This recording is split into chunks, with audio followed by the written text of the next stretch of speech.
saludo amigos y buenas noches. Bienvenidos a una nueva entrega del espacio semanal donde les ofrecemos la actualidad más reciente de la Iglesia toledana en los últimos 7 días. Bienvenidos a Crónica de la Iglesia.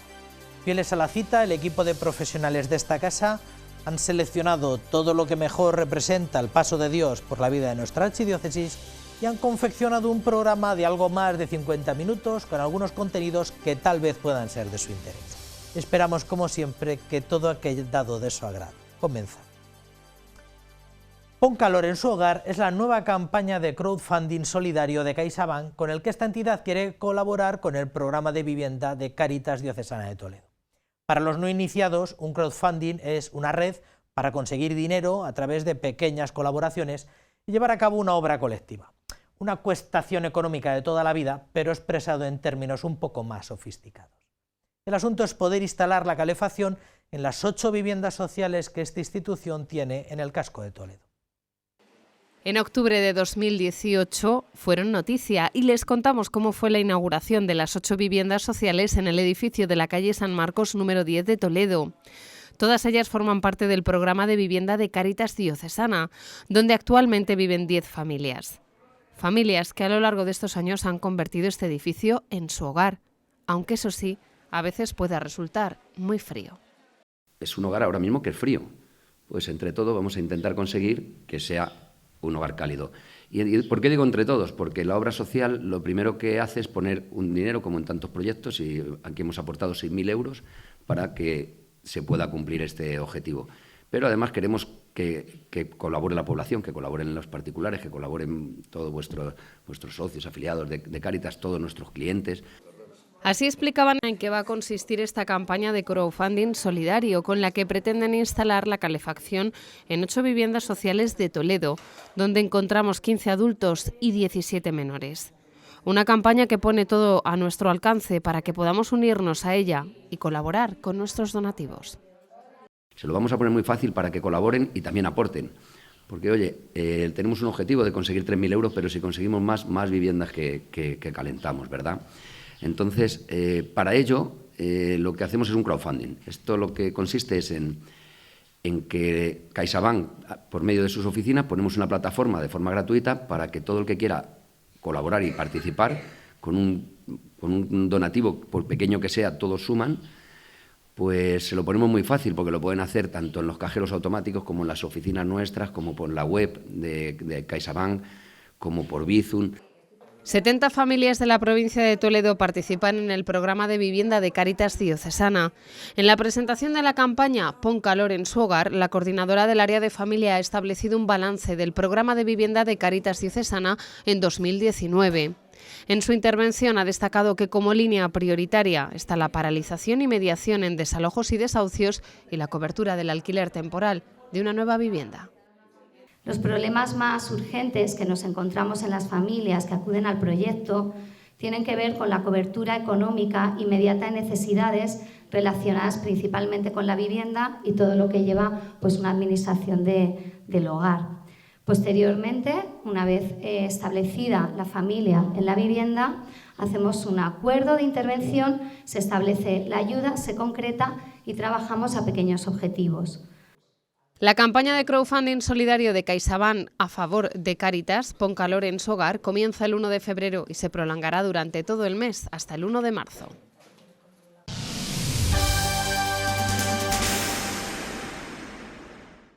Un centenar de agentes de pastoral se dieron cita en el encuentro para catequistas de las vicarías de la Sagra y de Toledo, que se celebraba el pasado sábado en la parroquia de San Eugenio, en la localidad de Arges. Estas jornadas de catequistas son mucho más que una ocasión para verse, para alegrarse por el trabajo que se está realizando. Son en realidad parte del proceso de formación en el sentido más rico y profundo. Se trata de que los agentes de pastoral adquieran y cuiden la forma de Cristo en cada uno y crezcan en ella. Como cada año, la Delegación de Catequesis de la Archidiócesis de Toledo celebra 3 encuentros para reunirse con los catequistas de las diferentes vicarías. El primero de ellos tuvo lugar en Tembleque para la Vicaría de La Mancha y de Toledo. Y el pasado sábado la parroquia de San Eugenio Mártir de Arges acogía esta jornada que dio comienzo a las 9:30 de la mañana. La integración de las familias en la catequesis parroquial es el tema de estos encuentros. Debemos tener una idea de que la catequesis es algo en comunidad. No se puede catequizar aisladamente, se tiene que catequizar en comunidad, porque es la forma. Y los catequistas tienen que contactar unos con otros, tienen que verse, tienen que compartir ideas, opiniones y gestiones. El encuentro de catequistas celebrado en Argés este sábado comenzó con un momento de adoración y meditación ante el Santísimo en el templo parroquial y después, en colaboración con la Delegación de Familia y Vida, se presentó el tema de estas jornadas. Estamos dando catequesis sobre todo a grupos de adultos, donde ya pasamos de los niños más pequeños a otro grupito más jóvenes y ahora posteriormente a un grupo de adultos donde, bueno, por motivos diversos no han podido hacer todavía esa confirmación y han dado el paso que ahora ellos mismos se han dado cuenta que necesitaban y tratamos de ayudarlos en ese camino. Más de 100 catequistas que colaboran en diferentes momentos del proceso catequético participaron de la reunión o trabajo por equipos con la que finalizó esta jornada. La conferencia episcopal está poniendo muchísimo énfasis en reorganizar todos los secretariados para que el secretariado de discapacidad aglutine estas 4 discapacidades y pueda dar cabida a la Iglesia y a la participación activa de todos estos grupos en la Iglesia. Ya lo dice el Papa, ¿no?, que ellos son los preferidos de Dios entre otros grupos, ¿no? Y es ahí donde la Iglesia de Toledo yo creo que ha hecho una apuesta muy importante por trabajar este ámbito de la discapacidad. El último de estos encuentros se celebrará el próximo sábado 8 de febrero en la parroquia de Alcaudete de la Jara para los catequistas de la Vicaría de Talavera de la Reina.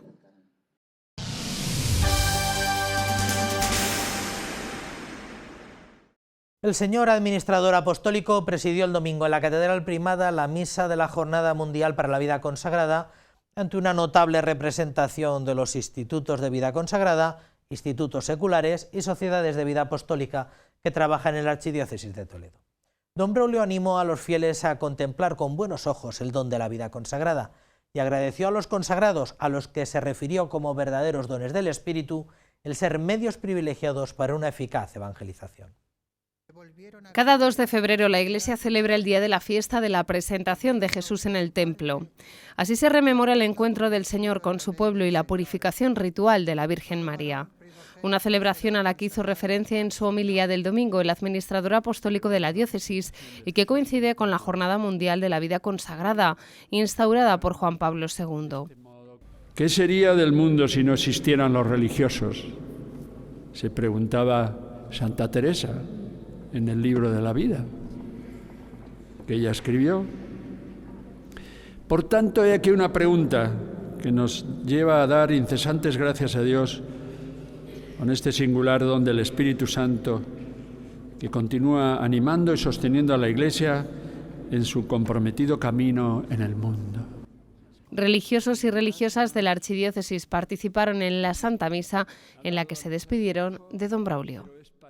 Nunca debemos olvidar que la vida consagrada, antes de ser un empeño de los hombres, es don que viene de lo alto, iniciativa del Padre, que trae así una criatura suya con un amor especial para una misión especial. Y es que en la vida consagrada se hace presente la forma de vida que Jesús propuso a sus discípulos, y en ellas, en sus miradas de fe, se hace más viva su misión al servicio de todos los fieles. Pienso en los religiosos y las religiosas de edad avanzada, en los enfermos, en quienes pasan por un momento difícil en su apostolado o en llevar a cabo ese mismo carisma. Hermanos, ninguno de ellos es inútil, porque el Señor los asocia al trono de la gracia. Al contrario, son un don precioso para la Iglesia y para el mundo. Que no olvidéis que está sediento de Dios y de su palabra. En su homilía, don Braulio Rodríguez recordó el proyecto diocesano Con un solo corazón, que busca el hermanamiento de las comunidades cristianas y de las parroquias con los monasterios de clausura de la Archidiócesis de Toledo.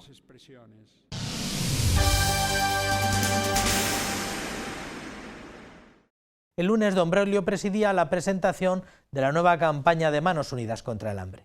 Bajo el título «Quien más sufre el maltrato al planeta no eres tú», el objetivo que centrará los esfuerzos durante este año de la ONG será el de denunciar las consecuencias que el deterioro medioambiental y la crisis climática tienen sobre millones de personas en situación de pobreza.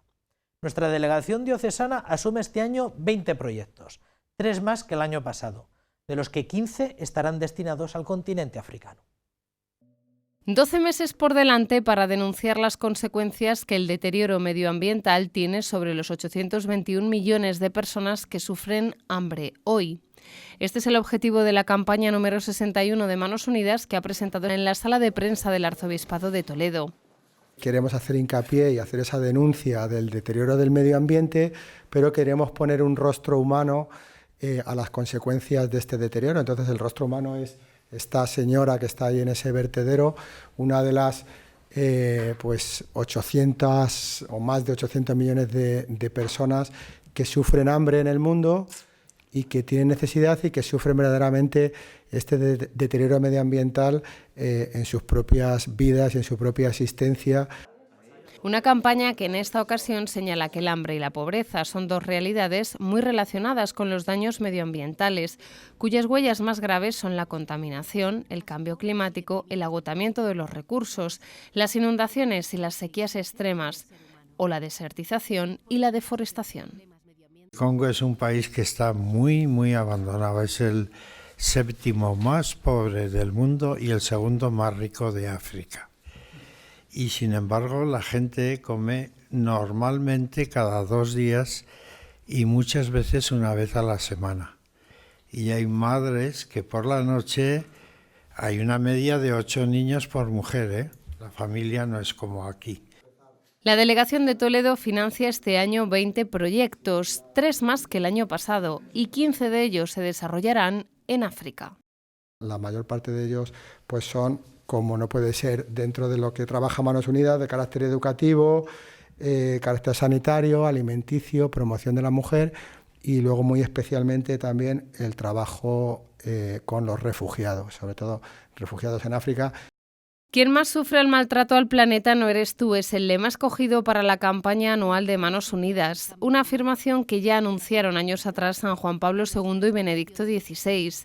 Así lo ha manifestado esta mañana el actual administrador de la diócesis de Toledo.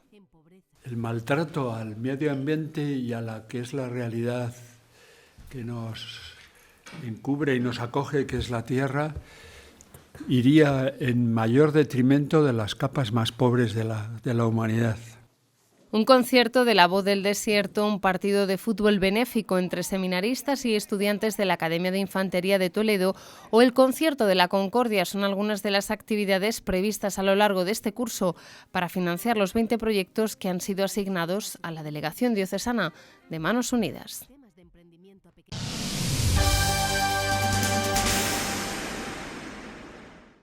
Durante los próximos 12 meses que dure la campaña, Manos Unidas se va a centrar en denunciar las consecuencias que el deterioro climático, porque la crisis medioambiental tiene ante todo un rostro humano, el de más de 800 millones de personas castigadas por el hambre, el de los más de 1.000 millones de pobres que existen en el mundo.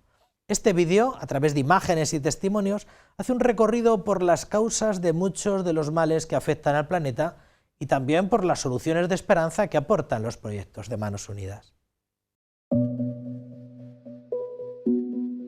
Sequías, inundaciones,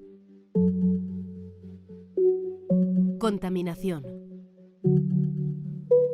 Quien más sufre el maltrato al planeta no eres tú.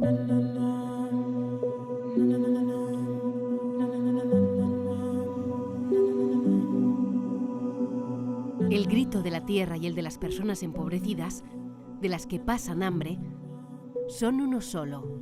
Es el mismo grito, porque muchos de los problemas medioambientales tienen su causa y su efecto en el ser humano. Y sobre todo, en las personas de las zonas más pobres y deprimidas del planeta, principales víctimas del cambio climático, de la contaminación y de la sobreexplotación de los recursos.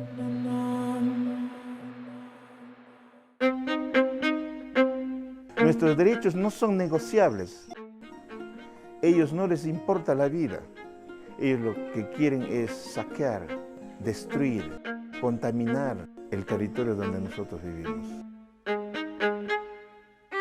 En Manos Unidas promovemos proyectos que dan respuesta al sufrimiento de las personas, que combaten las causas y buscan soluciones. Proyectos de agroecología, sistemas de emprendimiento a pequeña escala, formación y capacitación, proyectos en favor de la igualdad. La Tierra está cambiando y con ella el clima, que ha dejado de seguir patrones conocidos durante siglos. Por ello, Manos Unidas apoya proyectos que ayudan a las comunidades más pobres y afectadas por estos cambios a entender esta nueva realidad y adaptarse a ella. Trabajamos también en iniciativas de apoyo a los cada vez más numerosos migrantes climáticos en las zonas más pobres del planeta. El maltrato al planeta es una violación de los derechos humanos, especialmente de las personas más pobres y vulnerables, y atenta contra su dignidad y sus posibilidades de desarrollo. Los comportamientos del norte, nuestros estilos de vida, son causa importante de muchos de los problemas del sur. Por eso, también desde aquí tenemos que actuar. Solo transformando nuestro modo de vivir será la vida posible en el futuro. Hay que ponerse en marcha ya, buscar soluciones y trabajar para mejorar las condiciones de vida de las personas más vulnerables, de los que sufren. En Manos Unidas, la Organización de la Iglesia Católica para el Desarrollo, lo hacemos todos los días, con toda nuestra energía, con ilusión y con empeño. Tú también puedes dar ese paso. Colabora con Manos Unidas.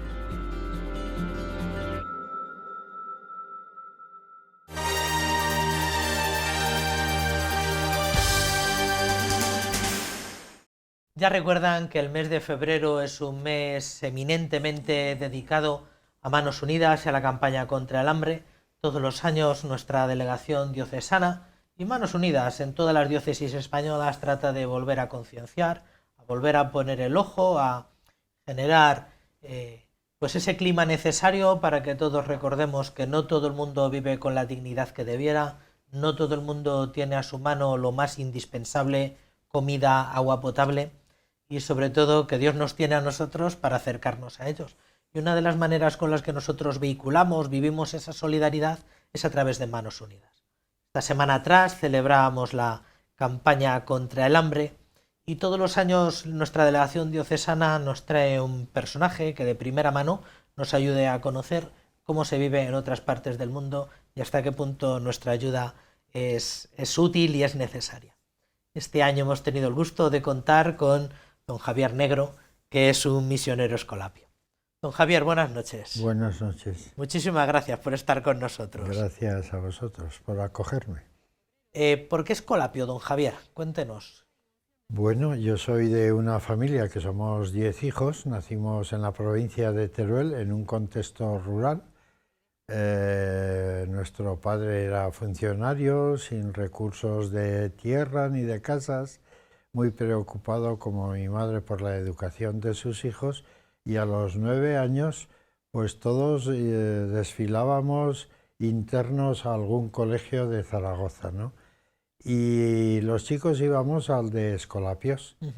Entonces allá surgió mi primera experiencia con la Escuela Pía, igual que la de mis hermanos, y 3 pues decidimos ser escolapios. Pasamos al seminario muy jovencitos y hoy pues 3 somos sacerdotes, misioneros. Mis hermanos han estado en misiones mucho más que yo, porque mi misión, porque aquí también somos misioneros, creo, ha sido en el mundo educativo, sobre todo de Aragón, en Madrid 2 años, y después el superior general me pidió si podía ir a la provincia de África Central en 2013, que se acababa de formar, y allá fui 3 años como superior provincial de Camerún, Guinea Ecuatorial y Gabón. Vamos primero a que usted nos presente de unas pinceladas que es ser escolapio, la Fundación de San José de Calasanz.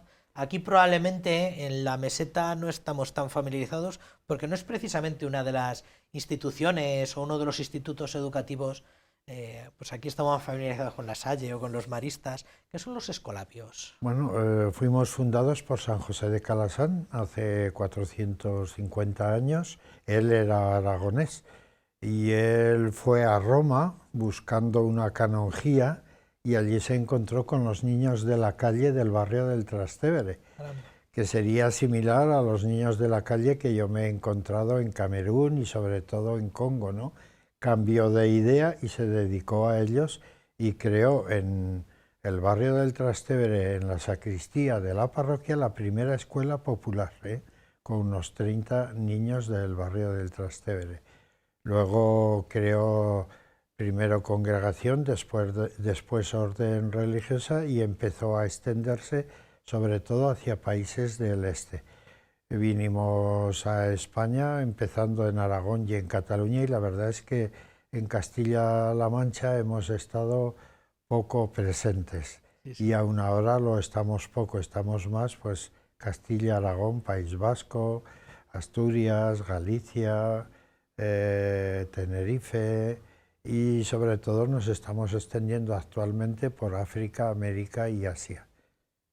Y usted, después de un largo recorrido pues en instituciones educativas, escolapias, aquí en España, hay un momento de la vida, como dice, que le piden que emprenda, no sé si una aventura, pero bueno, una tarea en África, que es la de crear una provincia. ¿Cómo fue aquello? Sí, se creó una provincia. Antes, cada país de África dependía de una provincia escolapia aquí en España.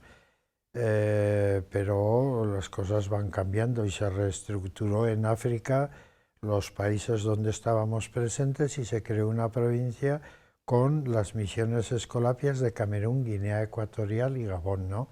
Entonces el superior general me pidió si podía ir, le dije que sí. Yo pienso que la vocación es un encuentro personal con Dios y cuando te pones en sus manos te habla y te lleva donde menos esperas, ¿no? Y fui y estuve muy feliz, ¿eh? Después volví aquí un año y nuevamente el superior general me pidió si podía ir a Congo, donde acabábamos de abrir la primera presencia escolapia que precisamente me tocó a mí gestionar desde Camerún en el 2014. Usted ya tenía muchas referencias porque ha tenido hermanos ya Sí. escolapios y entregados plenamente a la misión en otros países. Usted ya tenía referencias, pero ¿qué es lo que se encontró cuando usted llega allí como primer provincial de Camerún? ¿Qué es lo que más le impresionó? ¿Qué fue lo que se dio? ¿Cómo lo vivió aquella primera vez? Pues la primera vez, bueno, lo conocía antes porque había viajado, estuve también aquí de provincial en España y de nosotros dependía Camerún, que yo visitaba cada 2 años. Hay dos veces cada año. Lo primero, y yo creo que a toda persona que visita África, es la pobreza y la miseria en que vive la gente, ¿no? Muchos problemas de educación, de enfermedad, la situación de la mujer, y eso ya me impactó y te anima a dedicarte más, porque yo creo que entre los pobres uno se vuelve más creativo, ¿no?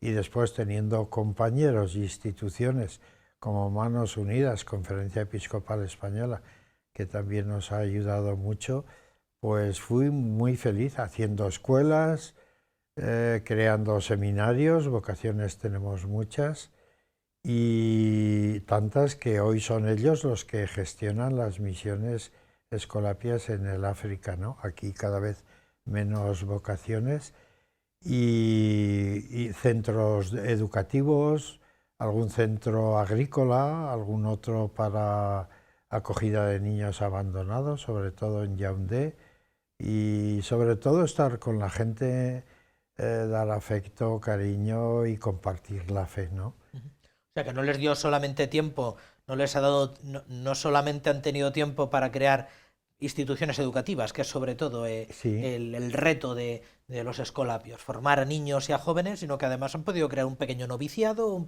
Sí, hoy pequeño, el noviciado es grande, ¿eh? Sí. Bueno, sí, el edificio es grande. Actualmente tenemos 12 novicios, pero el año pasado había 22. Caramba. Escolapios cameruneses, en los 35 años que llevamos allí, son ya 150. de los cuales sacerdotes eran unos 60, más luego el seminario de teología y el de filosofía. En estos momentos tenemos 40 juniores en filosofía y 40 en teología, y prenovicios que hay 22, ¿no? Eso solo en Camerún. Y en Congo, que llevamos 5 años, pues hay ya 6 juniores, 3 de filosofía, 3 de teología, 5 novicios y 15 prenovicios. Se abastecen, pero sí, ya... Y eso que tenemos que hacer una buena selección, porque hay muchos jóvenes que quieren ser escolapios o de alguna otra congregación también, agustinos, combonianos, jesuitas, y hay que hacer un buen discernimiento y una buena selección y dar una buena formación. Ustedes, los que han consagrado su vida a la educación de niños y jóvenes, ¿qué panorama es el de la juventud centroafricana? Desde aquí, desde Europa, vemos jóvenes que se desplazan. Nosotros recibimos aquí el eco lejano de los MENA, de estos jóvenes desarraigados, pero a veces tenemos la impresión de esta juventud de toda esa zona del Sahel y todo aquello, que se desplazan, que cruzan fronteras, sin rumbo fijo. ¿Qué impresión, qué panorama nos puede pintar de todos esos jóvenes de Centroáfrica? Pues a mí me da mucha pena, ¿no? Porque ellos viven sin futuro, sobre todo en el Congo, porque Camerún, Guinea Ecuatorial, Gabón, pues aún están un poco más desarrollados, pero Congo es fatal, y le preguntas a un joven cuál es su futuro y te dice ninguno. Educación, a la universidad van muy poquitos, el 50% de los niños están sin escolarizar, lo cual quiere la mujer, el 80% se considera analfabeta. ¿A dónde va un país sin educación, no? Cuando es un país además muy rico en recursos naturales, sobre todo en minerales, ¿no? Yo creo que la educación, y creemos, y no solo los escolapios, es el arma más potente para poder cambiar este mundo. Claro, si en la educación tocamos eso, educación, y se ataca la corrupción, y se ataca un estado mayor de justicia, y se afronta desde la fe, pues la caridad y la justicia sobre todo, ¿no? Pero me dan mucha pena porque habría que leer el camino que hacen, por ejemplo, desde Congo o desde Camerún para venir a Europa, 2 años caminando por el desierto, con violaciones, robos, maltratos, muertes, hasta llegar a Marruecos o Libia para poder coger una patera, ¿no? Y luego dar el salto a Europa. Y es muy triste luego la acogida que aquí les damos, ¿no? Estoy convencido que nadie, o probablemente de los que más están haciendo por África, son todas estas instituciones que están formando a la próxima generación. Por ahí una generación, usted los conoce mejor, ¿no? Que son algunos que han estudiado en Europa, hijos de oligarcas que han venido aquí a universidades europeas, una minoría, bueno, una minoría. Y los que están formando allí sobre el terreno a generaciones de jóvenes y de chicas para darles dignidad, yo creo que son los que pueden conseguir que cambie África un poquito más. ¿Usted conoce Manos Unidas desde cuándo?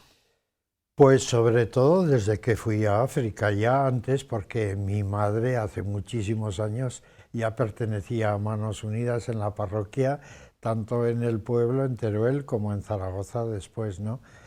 Y siempre colaborábamos con Manos Unidas en esta campaña desde nuestros colegios, es decir, dábamos acogida a misioneros que venían a hablar a nuestros chicos y chicas, se hacía la campaña, la colecta del domingo próximo, pero sobre todo estando en África, en Camerún. Piensa que Manos Unidas es la ONG que más ayuda en Camerún, un país donde no hay presencia de interés económico de España, pero proyectos de mujer, de escolarización, de construcción de escuelas, de agua potable, de formación agrícola de la mujer. Manos Unidas es la primera ONG en Camerún. Ni otra ONG de África, hay de Francia o de Alemania o de Italia es tan potente. Y en Congo he visto que también su presencia es muy fuerte. ¿Usted le ha tocado sobre el terreno llevar a cabo alguno de esos proyectos, ser la parte local de proyectos que se financian desde aquí? Sí, en Camerún, por ejemplo, la construcción de una escuela infantil, no solo Manos Unidas, con alguna otra ONG o la fundación propia que tenemos. Y en Congo actualmente, pues el año pasado fue la reconstrucción de una escuela que no había ni pupitres ni nada. Hoy se ha duplicado incluso el número de alumnos, hay más de 2000 y al menos pues se ha arreglado, hay pupitres para todos, todos tienen cuadernos, boli, libros y luego un proyecto muy hermoso de formación de la mujer africana de Kikonka que tiene 3 líneas importantes: alfabetización de la mujer, formación agrícola y formación en higiene, sanidad, prevención de enfermedades, que gestionan una religiosa, un médico y un escolapio. De manera que usted ha estado en los 3 contextos habituales de Manos Unidas. Por una parte aquí, en sensibilización, cuando ha estado al frente de colegios, de instituciones. Ha sido visitador también, bueno, visitador, se ha dedicado a la sensibilización estos últimos años en distintas diócesis, me parece. Sí, 6, 7 diócesis, sí. Desde Santiago de Compostela hasta Huelva. De Compostela, Ciudad Real, Cádiz, Jerez, Almería. Se ha dedicado a ello. Sí. Y usted ha sido contraparte en el terreno, ha sido socio local, que creo que llaman Manos Unidas. Sí, me ha tocado hacer proyectos y tengo que decir que Manos Unidas es muy seria y trabaja muy bien, porque primero van a ver el proyecto in situ. Después se hace el proyecto y piden una cantidad de documentación impresionante. Y en Congo es difícil porque faltan oficinas, faltan organismos oficiales, hay que pedir muchos documentos, enviar todo, enviar facturas, fotos, y después vuelve otra vez Manos Unidas a visitar el proyecto y a ver si se ha completado. Todo eso es fantástico y muy serio, ¿no? Hace poco estuvo con nosotros la presidenta nacional y nos hablaba de ese rigor con el que se mueven, que tal vez a ustedes les resulta un poco engorroso porque tienen que certificar muchas cosas previamente, necesidad, disponibilidad, viabilidad, y después tienen que mandar un informe completo de que está todo acabado. Sí. Y incluso en el proceso de gestión a mitad hay que mandar cómo va el proceso todo, porque Manos Unidas no envía toda la ayuda de golpe y hace muy bien. Envía primero parte y si va bien, la otra parte, y luego visitan el proyecto. Manos Unidas está con, hace unos años asumió los Objetivos de Desarrollo del Milenio, que eran muy amplios y que tenían que ver con muchos asuntos eminentemente africanos. El papel de la mujer, tenían que ver también con el desarrollo sostenible o cómo tratamos la casa común, que nos dice el Papa Francisco. ¿Usted lo ha vivido allí, todo esto, el empeño por dignificar el papel de la mujer en medio de la cultura africana? ¿Lo ha podido ver cómo Manos Unidas ha ayudado a todo esto? Sí, y sigue ayudando, por ejemplo, con el proyecto que he dicho, ¿no? Pero es admirable, sobre todo en Congo, la unidad de los obispos a favor de todos estos proyectos. Mira, estuve en la diócesis de Kisantu en un sínodo que duró una semana entera. Estábamos 300 y pico personas, el único blanco era yo, pero me encantó cómo se llevó adelante ese sínodo. Por las mañanas venían profesores, sobre todo de la Universidad de Kinshasa, que es muy buena, la gestionan los jesuitas, y hay buenos teólogos, sociólogos, filósofos, muy bien, ¿eh? Y por las tardes eran todo concreciones prácticas. Por ejemplo, crear grupos, que se aprobaban proyectos como crear grupos de formación de la mujer, como para luchar contra la deforestación, impulsar que cada familia plantase por lo menos en su casa cada año 4 papayas. crear pequeños corralitos, digamos, de gallinas o de cabras para poder comer carne, porque es que solo comen el mañao, que es un tubérculo. No hay leche, no hay fruta, no hay nada. ¿Cómo pedir al gobierno que no cobre nada por la educación a ninguna familia? Que cuando llegó esta propuesta, el obispo mandó cerrar la televisión, porque tenía miedo de que llegase al gobierno y tomase consecuencias, porque a este obispo lo han intentado matar más de 3 veces, ¿eh? Le han tiroteado el coche, le han avisado que no fuera a Kinshasa porque habían aprobado matarlo en el camino, en fin, cosas así. Pero se ha conseguido, por ejemplo, que este año por primera vez ningún niño en todo el país tenga que pagar nada por ir a la escuela. Aún así, el 50% están sin escolarizar. Pero como consecuencia de eso, nosotros hemos duplicado el número de alumnos y hoy son en cada escuela más de 2.000.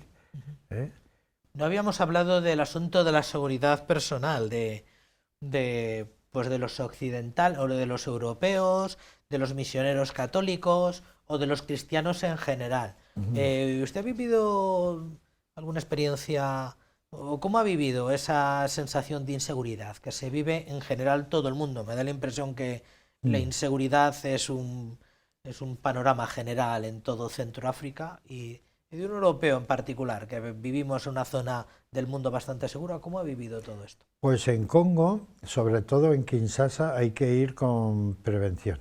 De hecho, a mí los compañeros nunca me dejaban ir solo. Siempre iba acompañado con algún compañero o algún nativo, ¿no? No he tenido problemas importantes. Solamente una vez nos siguió la policía media hora, que yo me enteré cuando nos pararon. Iban un grupo de 5 policías, vieron un blanco y que salíamos de una embajada donde habíamos ido a hacer unas gestiones y nos paró. Y entonces preguntaron al compañero que quién era ese blanco. Y dijo, un sacerdote católico. Entonces el jefe del grupo dijo, yo también soy católico, y nos dejaron seguir. Pero hay que ir con cuidado, ¿eh? En cambio, en Camerún, todo al revés. Si alguna vez me paraba la policía, me pedía perdón cuando yo le decía que era misionero católico. Hoy perdone, padre. Y te daban las gracias. Y una vez les decía, ¿pero por qué son tan amables con los misioneros? Y me decían, pues ustedes son los que hacen algo por el país, si no fuera por ustedes. Así que en Camerún, muy bien. En Congo, con cuidado, porque además, como los policías también su sueldo es bajo, claro, te paran enseguida, te detienen y siempre hay que pagar. Siempre, ¿no? En fin, por ir acabando, ¿cómo ve usted el futuro de África? Usted que ha tenido esta experiencia y que, bueno, pues tiene el testimonio de la congregación y de sus hermanos para ver cómo ha evolucionado África en estos últimos años y que ha podido ver, ha tenido pues el privilegio de vivir una experiencia floreciente en la congregación y en todos los proyectos que ha llevado a cabo. ¿Cómo ve el futuro del continente africano? Pues por ahora iba a decir bien, pero mal. Pero mal no por África. Yo digo que los pobres somos aquí no tenemos los recursos que tienen allá, pero les esquilmamos sus recursos.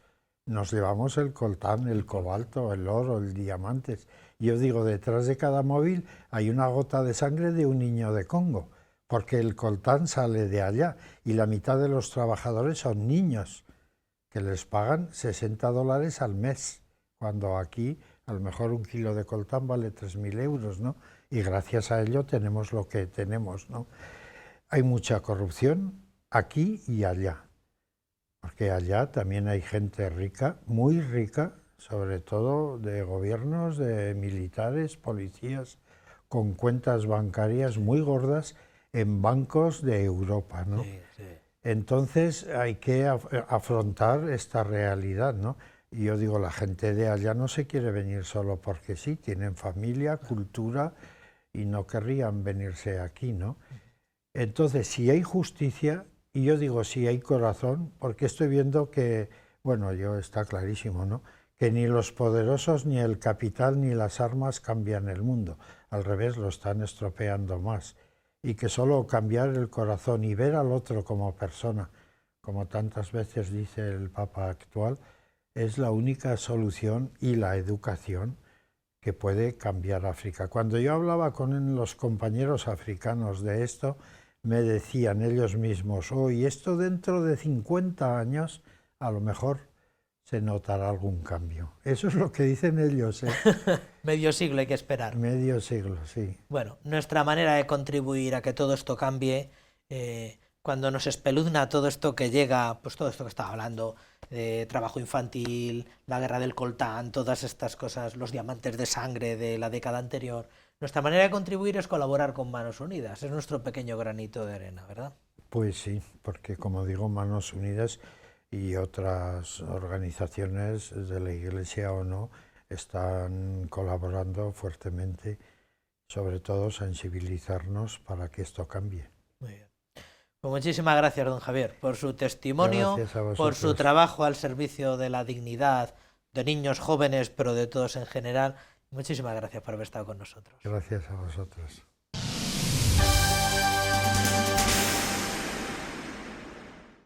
Más de medio centenar de sacerdotes se reunían estos días atrás en la residencia de ancianos Josefa Lope de Villacañas, base de operaciones del clero en la Vicaría de la Mancha, para celebrar el primero de los 3 encuentros que quiere tener don Braulio con el presbiterio diocesano antes de su marcha, y que no quieren ser otra cosa que un momento de mutuo agradecimiento, del obispo con sus más estrechos colaboradores y de los sacerdotes con su padre y pastor. La semana que viene se celebrará otro en Toledo. El próximo día 22 de febrero la Archidiócesis de Toledo despedirá al que ha sido su arzobispo desde hace 10 años. Y esta mañana han sido los sacerdotes de la Vicaría de la Mancha los que han celebrado un encuentro en la residencia Josefa López de Villacañas para despedirse personalmente de don Braulio Rodríguez Plaza. El vicario de la Mancha, don Emilio Palomo, daba razones de esta jornada que ha servido para repasar estos 10 años de pontificado en los que ha visitado todas y cada una de las parroquias de la Archidiócesis de Toledo. Queremos que sea acción de gracias de un pueblo, de la diócesis de Toledo, en su Vicaría de la Mancha. Queremos hacer memoria ante el Señor Eucaristía, como acabamos de hacer en esta lección divina, y queremos hacer memoria precisamente con nuestras vidas, que son historia de salvación, en las que, sin duda, de manera particular, Dios ha intervenido a través de estos 10 años y medio con nuestro padre y pastor, don Braulio. Los 6 arciprestes de la Vicaría de la Mancha han repasado las diferentes visitas pastorales y algunas de las claves de su pontificado. Yo al final lo que sí que quiero es pues decirle, ¿no?, y agradecerle pues su presencia como obispo, ¿no?, cercano, cariñoso, atento y como pastor que gracias a Dios pues en muchos momentos pues ha dado orientaciones que eran verdaderamente y significativamente pastorales. Su cercanía y acompañamiento en los momentos difíciles, la implantación del plan pastoral diocesano o su empeño por lograr la comunión en la Archidiócesis de Toledo son algunas de las notas que destacaban esta mañana los arciprestes de la Vicaría de la Mancha. Se ha preocupado por nosotros, especialmente cuando se pasa por la hermana enfermedad, nos ha llamado por teléfono. Y quizá esa es la visita virtual, o no sé cómo llamarla, más importante. Cuando tu obispo, que es tu padre, como dice Emilio, tu padre y pastor, te llama para decirte cómo estás. A lo largo de su pontificado, don Braulio Rodríguez Plaza siempre ha estado cerca de los que más lo necesitan y así lo ha manifestado con su interés por los centros penitenciarios. Un hecho destacable ha sido siempre su cercanía a los centros penitenciarios de Ocaña, tanto en la participación de la celebración de la Eucaristía de la Virgen de la Merced, como también en las celebraciones navideñas. El próximo 13 de febrero será el encuentro con los sacerdotes de las Vicarías de Toledo y de la Sagra en la Casa Diocesana de Ejercicios, El Buen Pastor.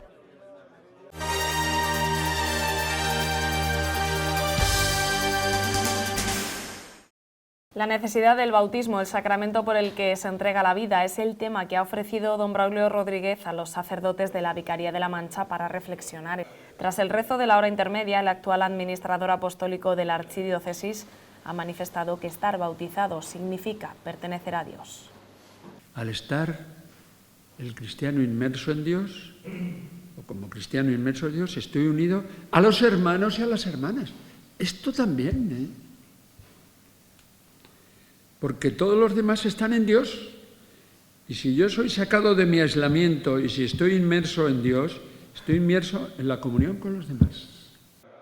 Finalizaba su intervención agradeciendo a los sacerdotes todo lo aprendido de ellos a lo largo de estos 10 años de pontificado.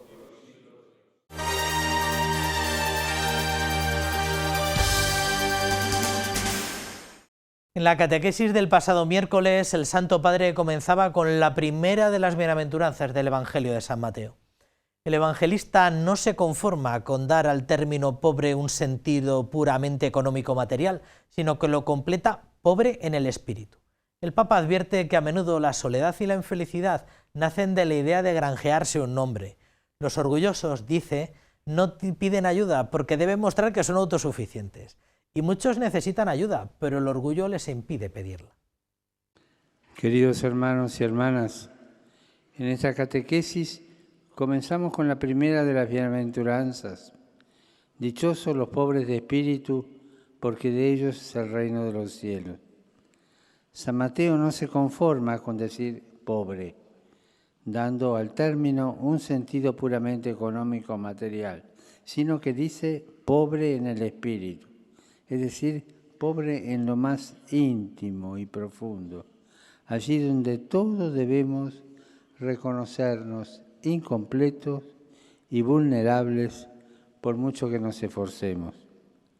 Paradójicamente es ahí donde está nuestra felicidad, nuestra bienaventuranza, pues negar esta realidad nos lleva por caminos de oscuridad, a odiar y odiarnos a causa de nuestros límites, a tratar de ocultarlos, a buscar con desesperación ser alguien, ser más todavía.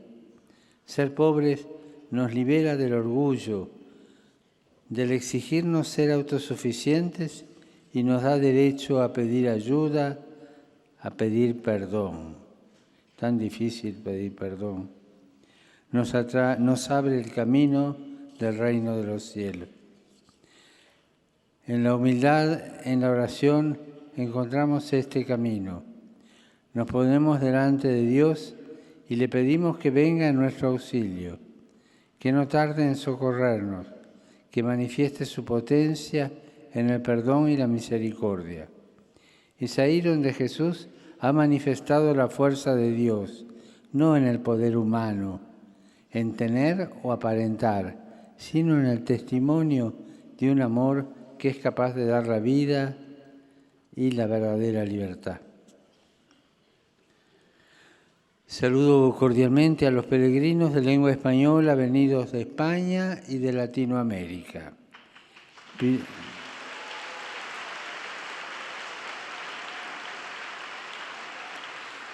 Pidamos al Señor que nos dé la fuerza de reconocernos pobres, de aceptar nuestros límites, de sabernos necesitados de otro.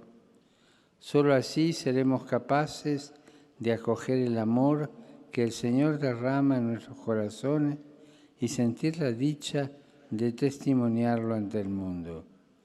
Que el Señor los bendiga. Gracias.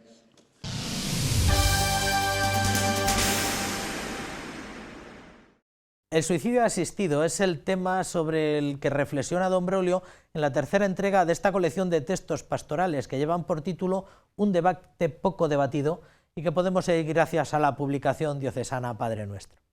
Para don Braulio no hay nada más pernicioso que introducir razones ideológicas para justificar la eutanasia. Ejecutarla solo por cumplir el programa político de determinados partidos es algo grave en extremo, que denota poca humanidad bajo argumentos aparentemente humanos. La eutanasia es un pecado grave y dañino. Así lo manifiesta de nuevo don Braulio Rodríguez Plaza. En su escrito semanal para Padre Nuestro advierte que la petición de esta práctica por parte de los enfermos que sufren consta desde el principio de la medicina y en el juramento hipocrático queda reflejado el rechazo explícito del médico a cumplir con esta petición. Haciendo historia sobre este debate, el actual administrador apostólico de la Archidiócesis de Toledo asegura que en el último medio siglo se ha promocionado aún más por medio de diferentes asociaciones y movimientos. Y denuncia que el Grupo Parlamentario Socialista de nuestro país considera que su legalización es una de las propuestas de ley más urgentes. El prelado toledano señala que en España lo que se legaliza rápidamente se convierte en moralmente aceptable, sobre todo si no hay debate, porque la mayoría parlamentaria utiliza a su favor los medios de comunicación. Pone en duda que aceptar esta práctica sea un signo de civilización o una meta a alcanzar porque hablemos de un derecho humano. Legalizar la eutanasia respondería a una ley de un capitalismo salvaje, donde prevalece el dinero que se ahorra al Estado y a la sanidad pública. Añade que el ser humano no pierde la dignidad por sufrir y que es contradictorio defender la eutanasia en una época como la nuestra, en la que la medicina ofrece alternativas a través de los cuidados paliativos. La aceptación generalizada de la eutanasia en nuestra sociedad se debe sobre todo a que consideramos el dolor y el sufrimiento como males que se deben eliminar a toda costa. Así finaliza su reflexión semanal don Braulio Rodríguez Plaza, asegurando que hay todavía mucho que debatir en este campo.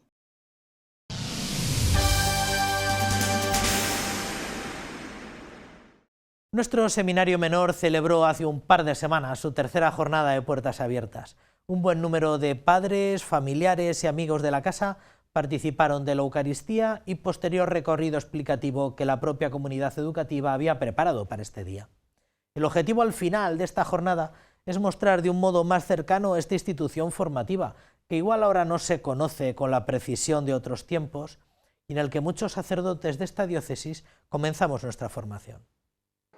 Cada año el Seminario Menor abre sus puertas a las familias de toda la archidiócesis. Se trata de una jornada dedicada a la convivencia y oración, en la que además de conocer la casa, las clases, los horarios y la vida ordinaria del seminario, podrán compartir muchas otras cosas con los seminaristas, los formadores, los profesores y las familias. El objetivo de esta jornada es enseñar la casa a todos los chicos y a todos los padres que pudieran estar interesados en ingresar en el Seminario Menor, a través de la ayuda de los profesores, del personal de la casa. Hemos ido mostrando las diversas dimensiones que conforman la vida del seminario, en particular su proceso de formación y de discernimiento vocacional, que es la médula propia de esta casa. Este año la jornada de puertas abiertas tuvo lugar el día 26 de enero. Lo primero que hicieron fue poco antes de media mañana celebrar la Santa Misa en la capilla. A renglón seguido se les organizó a todos los participantes una ruta guiada y una explicación de las actividades que se llevan a cabo en el Seminario Menor. Muchas familias y muchos amigos del seminario pues han querido conocer lo que es nuestra casa. Han seguido pues un poco las partes más importantes de sus dimensiones, tanto la académica como la espiritual, como la humana y como la vocacional, en distintas salas que han estado, ¿no? Después hemos tenido una buena comida donde hemos disfrutado de una amplia selección de migas y ahora pues vamos a tener la oración, que es quizás lo más importante, ¿no? El objetivo de esta jornada es mostrar de un modo más cercano el Seminario Menor en el que muchos sacerdotes de nuestra diócesis comenzaron su camino de formación. De hecho, 4 de cada 10 seminaristas que actualmente se forman en el Seminario Mayor han pasado por el Menor. Si hoy nos vamos contentos por haber venido al Seminario Menor, haciendo algunos un esfuerzo importante de kilómetros, nos tenemos que llevar de esta jornada de puertas abiertas no solo esta alegría, sino también este compromiso activo de traer más seminaristas a nuestra casa. El Seminario Menor quiere, a través de estas jornadas, despertar en las familias la necesidad de promover, acompañar y apoyar nuevas respuestas a la llamada del Señor a la vocación sacerdotal. La próxima cita tiene lugar este sábado, 8 de febrero, en el que se celebra el tradicional encuentro diocesano de monaguillos.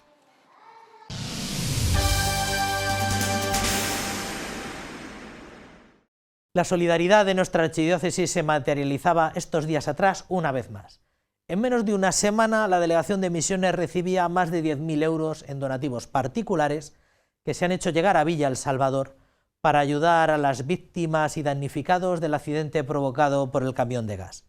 Esta cantidad se une a los 5.000 euros que ya se hicieron llegar de forma urgente en los días posteriores a la tragedia y que paliarán el dolor de las familias y de los fallecidos y del más de medio centenar de heridos. 10.000 euros que ya han sido enviados a la parroquia de la Inmaculada Concepción de Villa El Salvador. Es la materialización de la solidaridad que una vez más se ha hecho realidad en la Archidiócesis de Toledo, ante el llamamiento realizado por los sacerdotes toledanos que desarrollan allí su labor pastoral. El pasado 23 de enero, día de San Ildefonso, un camión cargado con gas licuado se empotró contra una manzana de casas, provocando una deflagración que se llevó por delante una docena de viviendas y cuantiosos daños materiales. Con todo, lo peor ha sido la pérdida de vidas humanas. 18 personas han fallecido hasta la fecha y cerca de un centenar de heridos que permanecen en centros hospitalarios con graves quemaduras. Juan Carlos Mayoral, párroco de la Inmaculada Concepción, lanzaba una petición de ayuda urgente que tuvo respuesta en apenas 48 horas, con el envío de $5.000 por parte de la Delegación de Misiones. La propia delegación abrió una campaña de recogida de fondos que ha fraguado en otro nuevo envío que ha alcanzado los 10.000 euros. Una campaña que continúa abierta y a la que se ha unido la Parroquia de los Santos Justo y Pastor, que acogerá un concierto de órgano el próximo sábado 8 de febrero a las 8 de la tarde. Ese concierto de órgano comentado en beneficio de Manos Unidas también iba a ser para esos misioneros de Lurín. Por tanto, la mitad de lo recaudado el próximo sábado será para Manos Unidas, para el proyecto de nuestro arciprestazgo, y la otra mitad para ese sacerdote de Lurín. Manos Unidas ha organizado este concierto y ha decidido donar la mitad de todo lo recaudado para enviar a Villa El Salvador. La Delegación de Misiones tiene abiertas 2 cuentas bancarias para realizar los donativos con destino a las víctimas de esta explosión de gas.